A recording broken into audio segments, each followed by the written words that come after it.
আসসালামু আলাইকুম। আজকে আপনাদের সাথে আমি এই ফুলের মধ্যে ডলার লাগাবো, তো সেটাকে শেয়ার করছি।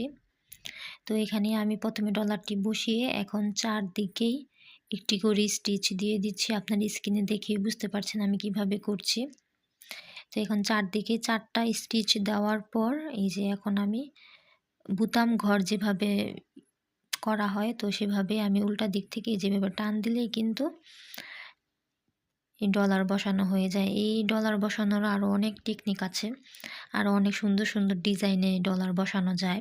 আমি আপনাদেরকে একটু কাছ থেকে দেখাচ্ছি। এই যে দেখুন আমি সুতাটা টান দিয়ে ঘরের মতো যেভাবে বুতাম ঘর করে, তো সেভাবেই একটা করে টান দিয়ে গিটের মতো করে দিচ্ছি। এখানে একটা ফুল ক্রিয়েট হবে। তো এভাবেই কিন্তু আমি ডলারটা লাগিয়ে থাকি। আরও অনেক টেকনিকেই আছে, আরও অনেক সুন্দর, সুন্দর ডিজাইনই করে থাকি, কিন্তু এটা বেশি ইউজ করি। তো এটা আপনাদের সাথে শেয়ার করলাম। কেমন লেগেছে আপনারা সবাই কমেন্টের মাধ্যমে বলবেন। সবাই ভালো থাকবেন।